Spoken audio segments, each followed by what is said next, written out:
구독, 좋아요, 댓글, 알림 설정까지 부탁드려요. 여러분 안녕하세요. 오늘 취업 어때? MC 세미입니다. 자, 오늘 취업 어때? 월요일 코너는요. 취업 컨설턴트들의 자존심을 건 한판 경쟁, 스트리트 취업 파이터 시간입니다. 자, 월요일 코너 함께할 파이터들 출전하셨습니다. 안녕하세요. 네, 안녕하세요. 안녕하세요. 안녕하세요. 자, 이제 시간이 진짜 빨리 가잖아요. 하반기 시즌을 시작하는 9월이 시작이 됐습니다. 올 하반기 채용 시장을 좀 어떻게 보시는지 궁금한데요. 일단 태성쌤께서 어떻게 보고 계시나요? 예, 주요 기업들이 이미 채용을 시작하기도 했고 아니면 곧 이제 채용 공고를 낼 곳들이 생기고 있습니다. 근데 이제 조금 우울해요. 네. 그러니까 채용 규모가 그 고용노동부에서 조사한 바에 따르면 14% 정도 감소할 것으로 예상을 하고 있습니다. 안 그래도 어려운데 감소한대요. 네. 예, 그리고 우리가 주로 많이 뽑는 곳들이 있는데요. 네. 그 산업 분야를 조금 나눠서 보면 반도체하고 2차 전지 그리고 자동차 이쪽에서 그동안 많이 뽑아왔었는데 그중에 가장 많이 뽑았던 반도체 쪽 이쪽이 좀 우울합니다. 예, 그 경기가 별로 좋지 않고요. 네. 하이닉스만 하더라도 이 상반기에 6조 원의 영업 손실을 6조 기록했어요. 원이요? 예, 그러니까 경기가 좋지 않으니 사람을 많이 뽑을 수가 없겠죠. 월급을 줄 수 있나요? 그러니까 힘들죠. 네. 그러니까 더 뽑기가 힘들 거예요. 예, 그래서 뽑긴 뽑되 예전보다 많이 줄어들 것이라고 예상되고 대신 이제 2차 전지가 좀 많이 네. 보완을 하고 있습니다. 2차 전지 같은 경우에는 이미 LG 에너지 솔루션에서 채용을 시작을 했어요. 네. 그래서 9월 9일까지 접수를 시작하고 있고요. 그 다음에 자동차 같은 경우에도 9월 1일부터 현대차 14일까지 모집을 하고 있습니다. 계속 말씀드리지만 이번 하반기 어려운 싸움이 될 겁니다. 그렇기 때문에 딴 데 가서 너무 돌아다니지 말고 이 방송 보세요. 예, 여러분들 취업이 어려운 것이 정보가 없어서가 아니라 잘못된 정보가 너무 많아서 취업이 어려운 경우가 많거든요. 그냥 딱 앉아서 이 방송 보세요. 네, 그렇습니다. 진짜 하반기에 좀 우울한 소식들이 많이 들려오는 것 같은데 오늘 취업 어때를 보시면서 좋은 정보들 얻어 가셨으면 좋겠고 또 이 분위기에 맞춰서 우리 취준생들이 또 그럼 어떻게 대처해야 되나요? 이렇게 물어본다면 어떻게 답을 해주시겠어요? 사실 이제 취업 준비가 제가 부족한 것 같아요. 스펙이 부족한 것 같습니다. 이래서 떨어지는 것 같습니다라는 그 말을 가장 많이 듣는 시점인 것 같습니다. 근데 사실은 취업이라는 것은 단계별로 딱딱 준비를 해야 되는 것이 사실은 명확하거든요. 네. 여러분들께서 서류를 잘 작성해서 지원해 주셔야 되고 AI 여건이나 뭐 인적성이나 준비해 주셔야 되는 부분 그리고 면접 그리고 또 저희 방송을 보면서 여러분들이 실질적으로 필요한 것들을 조금 미리미리 준비하셨으면 좋겠다라는 것을 잔소리 같지만 이 부분이 사실은 너무나도 필수적으로 중요하기 때문에 여러분들께 말씀을 좀 드리고 싶어요. 네, 계속 말해도 뭐 부족하지 않을 것 같습니다. 네, 취준생 분들이 꼭 새겨서 들어주셨으면 좋겠고요. 고민들 있으시다면 또 저희가 도와드리도록 하겠습니다. 자, 그렇다면 스트레이트 취업 파이터 오늘은 어떤 주제로 이야기 나눠볼지 확인해 볼게요. 열려라 취재판. 의식주를 담당하는 공기업에 취업해 보아요. 한국수자원공사 대 한국주택금융공사.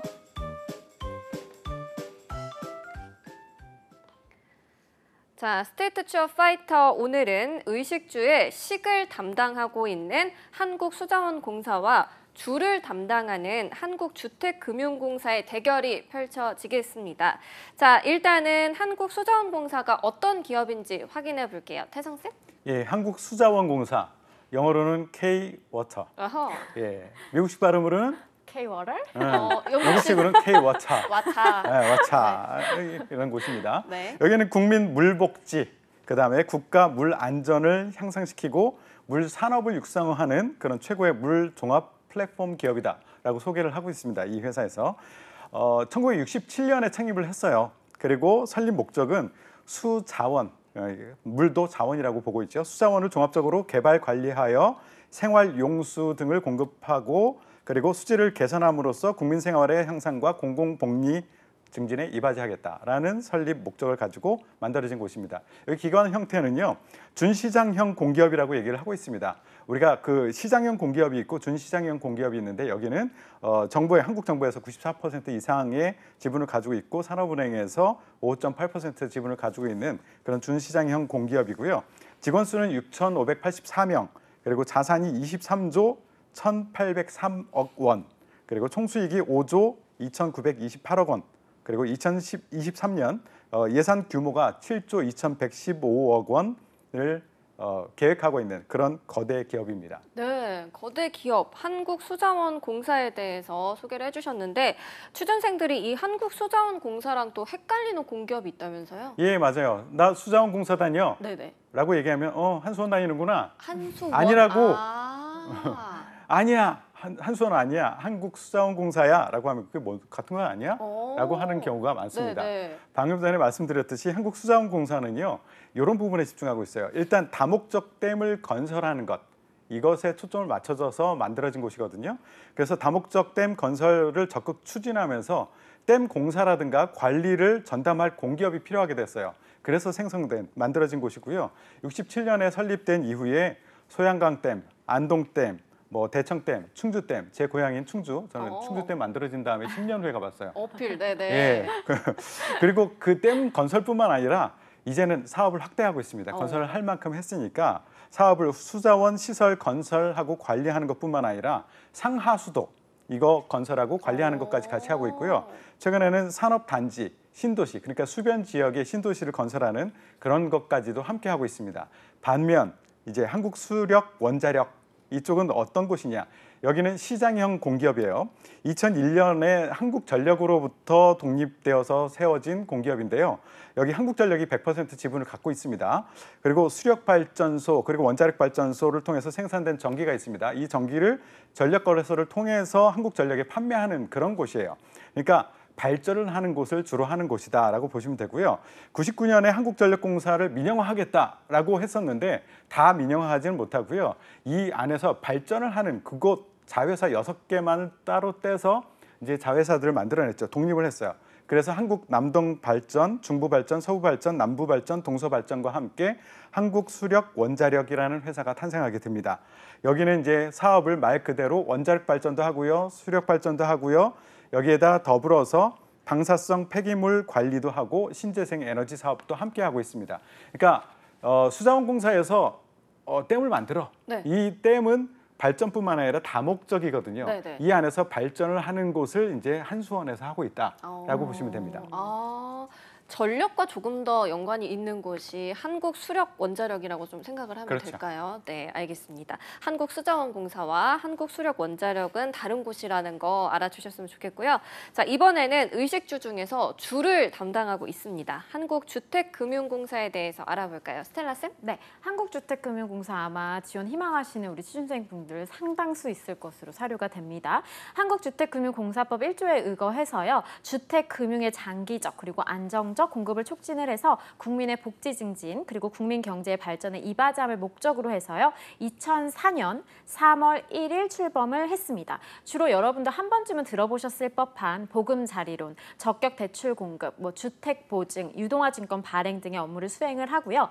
금융정책을 총괄하는 정부 부처 중에 하나인 이 금융위원회의 산하 기금관리역 준정부 기관이다라고 생각을 하시면 되겠고요. 사원 수는 2022년도 기준으로 약 1,021명, 그리고 2014년도에 부산으로 좀 본사를 이전을 했습니다. 저희 그 남구의 부산국제금융센터에 위치해 있고요. 매출액은 22년도 기준으로 4조 규모 된다라고 생각하시면 되겠습니다. 네, 그렇습니다. 의식주에서 주를 담당하고 있죠. 한국주택금융공사에 대해서도 소개를 해주셨는데요. 자, 이번에는 각 공기업에서 어떤 사업을 영위하고 있는지 알아보도록 하겠습니다. 자, 일단은 한국수자원공사 K워터 어떤 사업하고 있나요? 예, 여기는 사업 자체는 좀 딱딱해 보이긴 한데 여기 하는 사업을 정의하는 것을 굉장히 말랑말랑하게 정의를 하고 있어요. 크게 세 가지로 얘기를 하고 있는데요. 첫 번째 물 안심 사업, 그다음에 물 나눔 사업, 그리고 물 융합 사업을 한다라고 얘기를 하고 있습니다. 일단 물 안심 사업은 말 그대로 안심, 우리가 물을 가지고 안심해야 될 것들이 굉장히 많죠. 그쵸. 수재해 이런 것들 우리가 고려를 해야 되잖아요. 수재 대응력 강화 그리고 수자원 시설 안정성 강화 사업을 추진을 하고 있고요. 그리고 예전에 비해서 지금 수량이라든가 수질, 수생태 이런 것들이 굉장히 다원화되고 있어요. 이런 다원화된 그런 곳으로부터 나오는 어떤 재해에 대해서 대응을 할 수 있는 그런 기능, 그리고 유기적 통합적으로 관리하기 이런 것들을 관리하기 위해서 강우부터 시작해서 물 자체, 비 오는 것 자체부터 시작해서 그 유역 그리고 하천 이쪽으로 유입되는 그런 물을 효율적으로 이용 관리하는 그런 물순환 전 과정, 시작서부터 끝까지 전 과정에 대한 유역 통합 관리를 한다. 이게 바로 물 안심 사업입니다. 구체적으로 말씀드리면 물 정보 조사하고 관리하고 분석하고 그리고 물 관리 예측 운영하고 이런 역할을 하고 있고요. 그다음에 수자원 시설을 유지하고 안전 관리하는 작업, 그리고 취수원, 그리고 유역, 그리고 하천, 저수지 이런 것들에 대한 수질 관리를 하고 있고요. 그다음에 정수 처리 시스템을 최적화하기 위해서 지능형 관망을 운영을 하고 있습니다. 이게 물 안심 사업이고요. 일단 물 나눔 사업. 그러니까 안심하도록 재해도 방지하고 잘 관리를 했다면 이거를 나눠줘야 될 거 아니에요. 그러니까 광역 상수도 관리를 하게 됩니다. 광역 구역 같은 경우에는 상수도를 직접 관리를 해요. 지자체에 물을 공급을 하고 있고요. 그다음에 지방 상수도를 또 관리를 하는데 이건 전체를 다 하고 있는 건 아니고요. 일부 지역을 수탁 운영을 하고 있고요. 그러니까 가정의 수도꼭지에 물이 나오는 데까지 물 공급하는 것까지 관리를 하고 있고 현대화 사업을 진행을 하고 있고 그것뿐만 아니라 물을 쓰는 것뿐만 아니라 하수도 운영을 하고 있습니다. 하수도는 9개 지자체 하수도를 운영을 하고 있고요. 그다음에 물 융합 사업. 이게 무엇인가? 뭔가 미래지향적인 그런 느낌이 들지 않습니까? 네. 융합하니까. 그러니까 물뿐만 아니라 물과 에너지 그리고 도시 이것을 하나로 보겠다. 융합해서 서비스를 하겠다라는 생각을 가지고 사업을 하고 있는데요. 대표적인 게 신재생 에너지 발전을 하고 있어요. 그러니까 물이라고 하면 우리가 하천만 생각하게 되는데 그런 그 댐을 건설해서 하천에서 수력 발전을 하는 그런 것들을 하기 위한 시설을 만들기도 하지만 조력이라는 것도 있어요. 조수 간만의 차를 이용한 발전, 그리고 수상 태양광, 그리고 수열 에너지, 그리고 풍력 에너지 이런 사업도 함께 하고 있고요. 수변 도시 이런 것들을 조성을 하기도 합니다. 그러니까 물가 주변에 있는 곳을 개발을 하는 거죠. 대표적인 데가 시화 MTB라는 데가 있고 구미 하이테크 밸리, 송산 그린시티, 부산 에코 델타시티 이런 것들을 조성을 하고 있고요. 물 산업을 육성을 하기도 합니다. 중소기업 관련된 곳에 중소기업을 육성을 해주기도 하고 국제협력 그리고 해외 사업을 하고 있는데요. 좋은 일 많이 하고 있어요. 12개 나라에서 23군데에다 투자를 하고 있는데요. ODA 사업이라고 하거든요. 그러니까 개발국, 개발도상국을 대상으로 우리가 우리의 노하우들을 전수해주면서 물 관리를 하는데 도움을 주고 있습니다. 네, 이렇게 세 개의 사업에 대해서 소개를 해주셨는데 진짜 우리한테 정말로 필요한 사업들에 대해서 알려주셨습니다. 한국주택금융공사는 또 어떤 사업을 하고 있을까요, 스텔라 쌤? 네, 주로 4개의 주요 사업을 영위를 하고 있는데요. 우선 첫 번째로는 유동화 증권을 발행을 합니다. 이 유동화 증권이라는 것은 금융기관으로부터 주택 저당 채권을 양도를 받아서 이를 기초로 이제 유동화 증권을 발행을 하거나 이제 투자자들한테 판매를 하는 건데요. 채권 시장으로부터 장기 처리의 그 자금을 안정적으로 좀 조달을 하고 대출 재원을 획기적으로 확충을 하는 역할을 수행을 하고 있습니다. 그리고 두 번째로는요, 보금자리론과 적격대출 공급을 하고 있습니다. 무주택자가 금리 변동의 위험이 없이 안정적인 대출금 상환이 가능한 예를 들어서 10년 이상의 장기 고정 금리 원리금 분할 상환 방식의 모기지론의 보금자리론과 그리고 적격대출을 공급을 하고 있고요. 세 번째로는 주택 보증을 공급하고 있습니다. 국민들의 이제 주거 안정을 위해서 금융기관으로부터 전세자금 대출과 아파트 중도금 대출 등에 대한 보증서를 발급해 오고 있고요. 주택 건설 사업자를 대상으로 하는 아파트 건설 자금 대출에 대한 주택 보증도 지원을 하고 있습니다. 그리고 마지막 네 번째로 주택연금을 공급하고 있는데요. 만 55세 이상의 고령층을 대상으로 보유하고 있는 주택을 담보로 금융기관으로부터 종신연금 수령을 보장을 하는 주택연금 업무를 수행을 하고 있죠. 그래서 노후 복지 향상에 좀 기여를 한다라는 목적이 있고요. 2022년도에 주택연금 가입자가 10만 명 돌파가 되었었죠. 네, 이상입니다. 네, 그렇습니다. 이렇게 네 개의 사업 진짜 우리가 살아가면서 꼭 필요한 그런 사업들을 영위하고 있는 곳이었는데요. 자, 그렇다면 쌤들이 이 두 공기업을 추천하는 이유도 들어보도록 할게요. 태성 쌤. 예, 추천하는 이유 말씀드리기 전에 왜 이렇게 어려워요? 여기가. 예. 네. 우리 국민들을 위해서 일하기 위해서는 좀 쉬운 말로 바꿔주면 안 될까라는 생각이 들어요. 그렇죠. 유동화 증권 내가 모르겠어요. 그거 어떻게 활용해야 되나 모르겠어요. 경제적인 게 좀, 국민들을 네. 위해서라면 네네. 쉽게 얘기해야죠. 네. 물 쉽잖아요. 그럼요. 그죠? 뭐 어려워요? 물? 예, 우리 물 관리하는 곳입니다. 우리 네. 생활에 아주 밀착되어 있는 그것들을 관리하면서 우리에게 도움을 주는 회사다. 예, 그런 자부심. 그러니까 공기업의 안정성과 자부심을 동시에 느낄 수 있는 그런 기업이라서 제가 추천을 해드리는 거예요. 첫 번째, 우리 삶에 없어서는 안 되는 거잖아요. 그쵸. 물이라는 게. 그 물을 관리하는 공기업입니다. 그래서 우리나라 물 부족 국가예요. 그래서 물 부족 국가에서 수자원을 효율적으로 관리한다는 것은 굉장히 큰 역할을 하는 거거든요. 이걸 관리하고 그리고 관리하는 것뿐만 아니라 에너지화하고 그리고 식수나 그리고 공업수 이런 것들을 개발해서 제공해 준다는 거 굉장히 자부심을 느낄 수 있는 그런 일이다라는 말씀을 드리고요. 또 하나 미래를 대비하는 기업이다라는 말씀을 드려요. 효율적인 물 관리를 넘어서 지구 환경을 생각하는 기업입니다. 그러니까 아까 잠깐 말씀드렸듯이 신재생 에너지 사업까지도 함께하고 있습니다. 그러니까 우리 생활에 밀접하게 관계돼 있으면서도 미래를 준비하는 그런 회사 지원하셔야죠. 네, 그렇습니다. 자, 태정쌤께서 쉽게 물, 딱 네. 이렇게 한 글자로 표현을 해주셨거든요. 네. 삶에 없어서는 안 되는 존재다라고 하셨는데 스텔라쌤께서는 어떤 점을 좀 강조해 주시겠나요? 네, 제가 오늘 사실은 공격을 안 하려고 했는데 아, 네. 아, 참고 계셨어요? 네, 우리 세미님 내 집 마련 너무나도 중요하지 진짜, 않겠습니까? 네. 네, 이 한마디로 끝나지 않을까라는 생각이 듭니다. 내 집 마련을 도와주는 기관이다라고 제가 조금 어렵게 설명을 했었나 봅니다. 그렇죠, 여러분들? 집이에요, 집. 그렇죠? 의식주 할 때 가장 중요한 우리 주를 제가 지금 얘기를 하고 있고요. 전 국민의 이제 생애 주기에 맞추어서 평생 함께하는 주택금융 파트너다라는 자부심을 갖고 일을 네. 하실 수 있지 않을까라는 생각 때문에 제가 좀 추천을 드리고 있고요. 주택금융 전문 기관입니다. 보금자리론, 전월세 보증 여러분들 아시잖아요. 전월세 보증 그렇죠? 그리고 주택연금 너무 잘 알고 계시죠? 그래서 각 우리가 나이가 들 때마다 이 생애주기 맞춤형으로 주택금융 상품을 제공을 하는 기관이고요. 그리고 우리 청년분들 ESG 경영 굉장히 중요하지 그쵸. 않습니까? 그렇죠? 사회적 가치를 실현하고 있는 선도 기관이다라고 추천을 좀 드리고 싶습니다.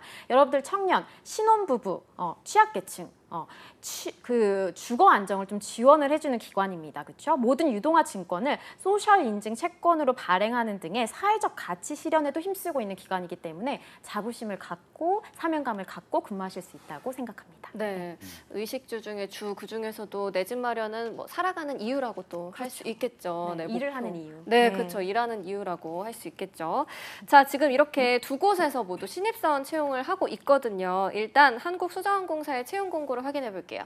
예, 그 방송을 하다 보니까 재밌는 게 보여요. 지금. 아, 네, 뭘 또 적고 오늘, 계시더라고요. 예, 오늘 그 지원하는 기업, 소개하는 기업에 따라서 드레스 코드를 맞춘 게 아닌가. 저는 물. 네. 여기는 그 얕은 이렇게 뭐 투명하게 할 수는 없잖아요. 깨끗한 물. 네네네네네. 투명한 바지 입을 수 없으니까 1등급. 하얀 바지. 네, 1등급. 1등급. 네. 여기는 네. 심층수. 아, 여기는 금융공사를 했으니까 부티나게 하고 온 거예요. 아, 그러네요. 정말 그죠? 부티나네요. 예. 그렇진 않아요? 네네. 비싸 보입니다. 네. 예, 제가 좀 올려드렸습니다. 자, 우리 한국수자원공사 채용 공고 살펴보도록 하겠습니다. 2023년 하반기 일반직 신입사원 일반 공채를 진행하고 있는데요.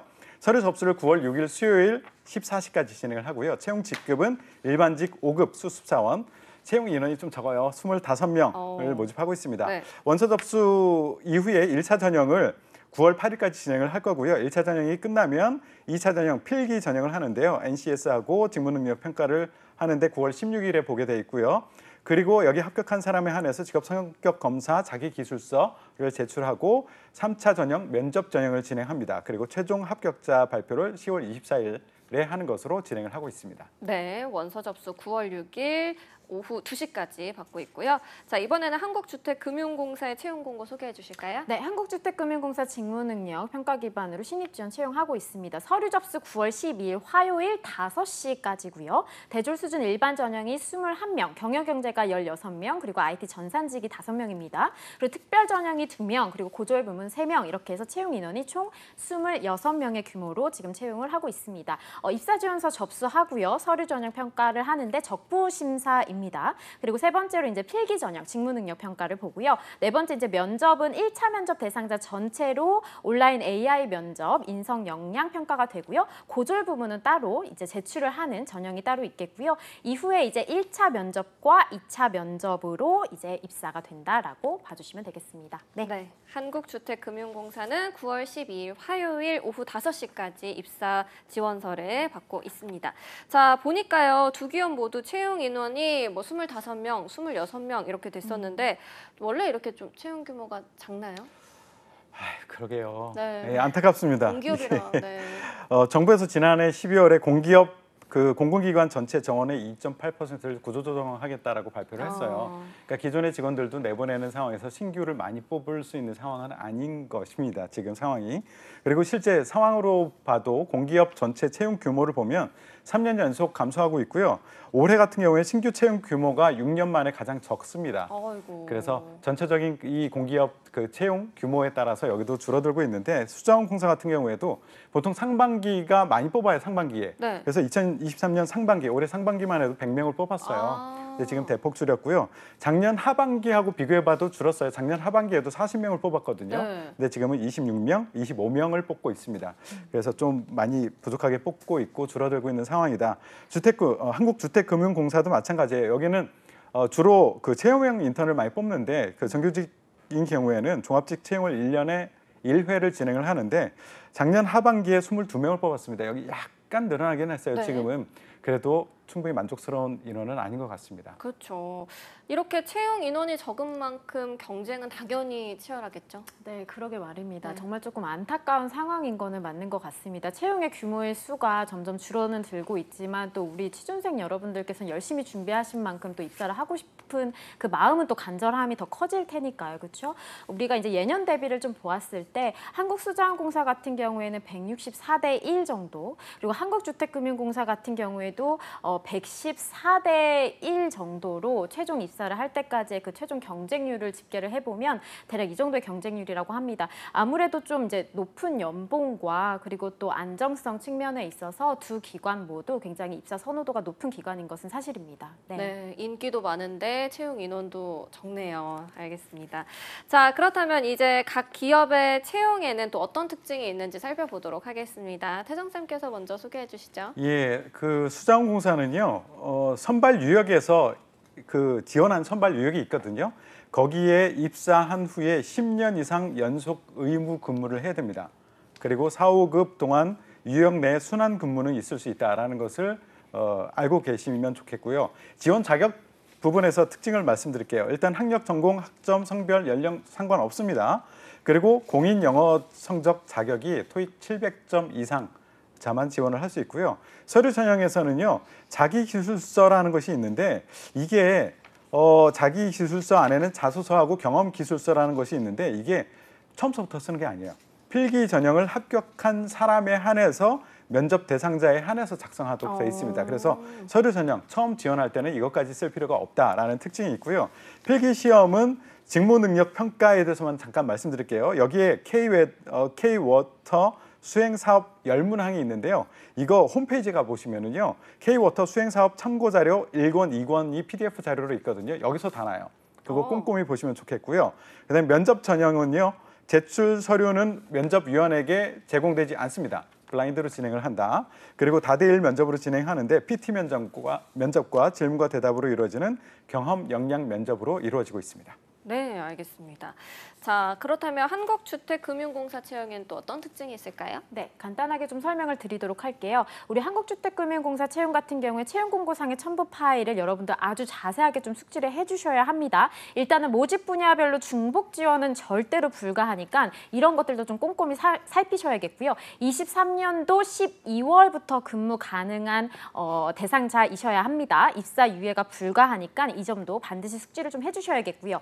일단 첫 번째로 서류 전형은 적부 심사이겠고요. 그다음에 두 번째 필기는 평가 내용이 경영 경제 쪽과 IT 전산 직렬로 상세하게 좀 설명이 되어 있으니 꼼꼼히 숙지하셨으면 좋겠는데 예를 들면 이제 대졸 부문으로 기존으로 보았을 때 행정 파트 이제 전공 객관식과 NCS 직업 기초입니다. 과거에 그 경영 경제 상식은 없습니다. 그리고 전산 부문도 전공 객관식 그다음에 이제 코딩 시험으로 이렇게 좀 배분이 되어 있다라는 점들을 좀 숙지하셨으면 좋겠고요. 그다음에 이제 세 번째로 AR 면접은 1차 면접 대상자 전원에게 실시가 된다라고 말씀을 드렸었고 네 번째로 1차 면접은 PT, 심층 면접으로 구성이 되어 있습니다. 그리고 2차 면접은 인성으로 구성이 되어 있다라는 점을 숙지 부탁드리겠습니다. 네, 알겠습니다. 자, 그렇다면 이제 각 공기업에서 어떤 직무를 현재 채용을 하고 있는지 보도록 하겠습니다. 예, 수자원공사는 총 4개 유역에서 6개 직렬 모집을 하고 있습니다. 전체 25명을 모집하고 있는데요. 행정에서 8, 토목에서 4명, 전기 4명, 기계 쪽에서 3명, 전자통신에서 2명, 환경에서 4명, 총 25명을 뽑고 있습니다. 네, 알겠습니다. 자, 한국주택금융공사는 어떤가요? 네, 크게 2개 직렬이다라고 생각을 하시면 되겠습니다. 첫 번째로는 이제 행정 직렬이고요. 그다음에 두 번째로는 이제 전산 직렬입니다. 각각의 이제 수도권, 비수도권, 그다음에 특별 전형, 장애 보훈 전형에 따라서 그 인원수가 자세하게 명시가 되어 있으니 숙지 부탁드리겠습니다. 네. 네, 이렇게 오늘 한국수자원공사와 한국주택금융공사의 채용 소식에 대해 알아봤는데요. 마지막으로 세 줄 정리를 해보도록 하겠습니다. 태성쌤 먼저 해주세요. 예, 우리 인간이 물 없이 살 수 있습니까? 예, 없습니다. 물이 있는 한 영속할 수 있는 안정적인 기업입니다. 그리고 두 번째로 지구 환경을 생각하는 미래지향적인 공기업이다. 여기가 신재생 에너지 발전 1위 기업이에요. 예, 꼭 명심하시기 바라고요. 예산 규모가 대폭 증가할 시점에 취업을 노리는 것이 굉장히 중요하거든요. 딱 그 시점이 바로 이 시점이에요. 예산을 대폭 늘리고 있습니다. 지금이 기회군요. 예. 네, 알겠습니다. 한국주택금융공사 세 줄 정리도 들어볼게요. 스텔라쌤. 네, 첫 번째로 의식주에 해당이 되는 주 사업입니다. 그렇죠? 인간의 생애 주기별 주택 금융 사업을 할 수 있다는 자부심과 사명감을 갖고 일할 수 있는 기업이다. 두 번째로는 미래 지속 가능 경영뿐만이 아니라 사회 공헌을 고려를 하는 사명감을 갖고 있는 기업이다. 세 번째로 여러분들 경영 경제 직렬 취업 준비생 분들께 기회이죠. 필기 준비 철저히 하셔야겠습니다. 적극적으로 지원해 주시면 좋겠습니다. 네. 네, 알겠습니다. 자, 오늘 이렇게 한국수자원공사와 한국주택금융공사에 대해서 알아봤는데요. 마지막으로 지원하는 지원자분들에게 짧게 한마디씩 해주시면 좋을 것 같아요. 예, 공기업 공통적인 얘기일 것 같아요. 채용 공고에 답이 있습니다. 네. 거기 우리가 무엇을 준비해야 되는지 아주 잘 설명하고 있거든요. 그리고 블라인드예요. 그러니까 실력으로 승부하십시오. 네, 알겠습니다. 스텔라쌤도 짧게 한마디 해주실까요? 네, 공부해서 가는 기관입니다. 사실상 필기 준비 철저히 하셔야겠습니다. 네, 그렇습니다. 공부 열심히 하셔야겠습니다. 인기도 많고 경쟁률도 높기 때문에 많은 분들 철저하게 준비해 주시고요. 자, 취업의 마지막 퍼즐을 맞춰드리는 오늘 취업 어때? 여기서 마무리해 보도록 하겠습니다. 오늘도 내일도 취업 어때? 매일 오후 6시에 만나요. 안녕.